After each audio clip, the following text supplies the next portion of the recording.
Hello po. Hello po, mapagpalang araw sa ating lahat. Today po, magluluto po ako ng sinigang na pata. Ito po yung pata na nalagay ko na po siya ng asin, binabad ko po sa asin. And then ito po yung ating gagamitin ingredients. Meron po tayong puso ng saging, pechay, gabi, siling haba. Then maglagay po ako ng luya para pantanggal lansa, sibuyas at saka po yung sinigang mix with gabi.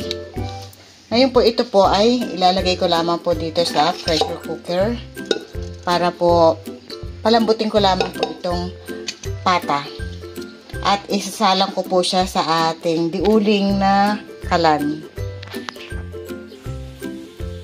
Ito po, papalambutin po natin, lagyan ko po siya ng asin at saka ng luya. And then po, palambutin na po natin siya dito sa diuling. Ito na po yung aking napakuluan. Ngayon po, huhugasan ko po siya para mailuto na po natin.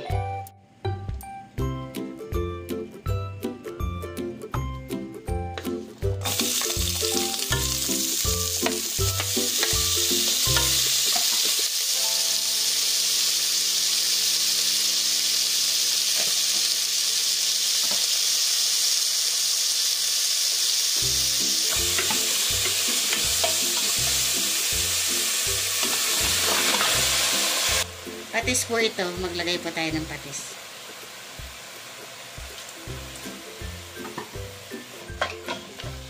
Isang kutsa lang po natin yan.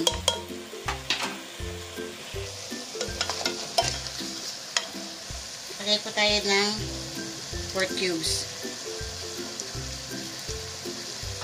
Lagay na rin po natin itong gabi.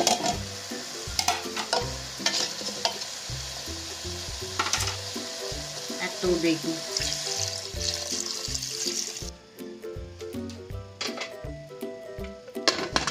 Kaya po natin kumulo.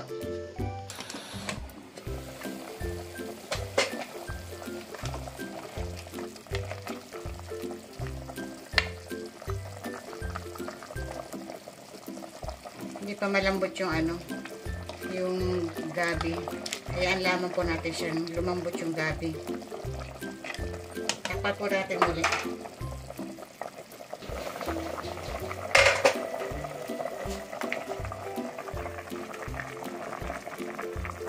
Malambot na po yung gabi. Ayan. Ako po kasi minsan dinudurog po siya para mas lumapot po yung sabaw. Yung gabi dinudurog po yun.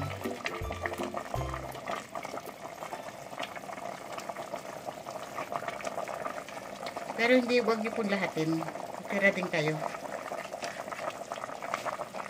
Para lang lumapit yung sabaw niyo. Ngayon po, lagay na po natin itong puso na saging na hinugasan ko na po siya.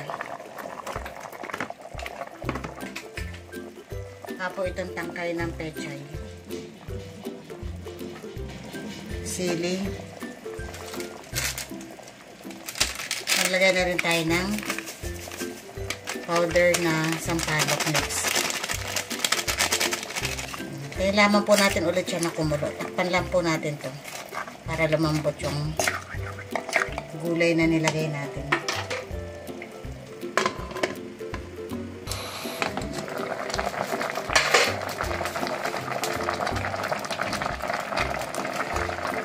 Panghuli po, ilagay na natin itong dahon ng pechay.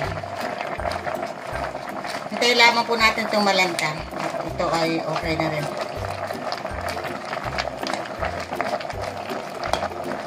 Takpan po natin ulit para malanta lang yung dahon.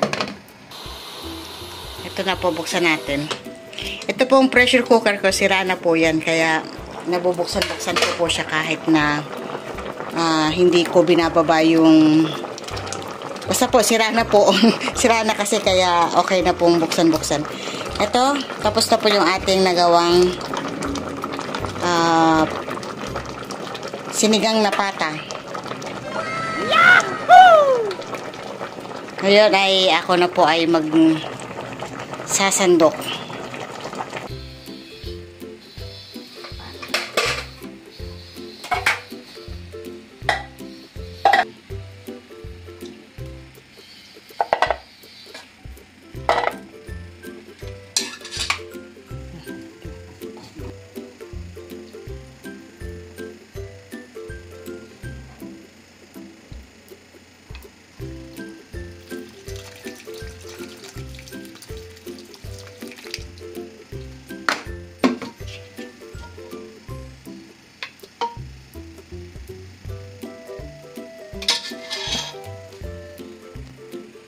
Ito na po yung ating nagawang sinigang na pata.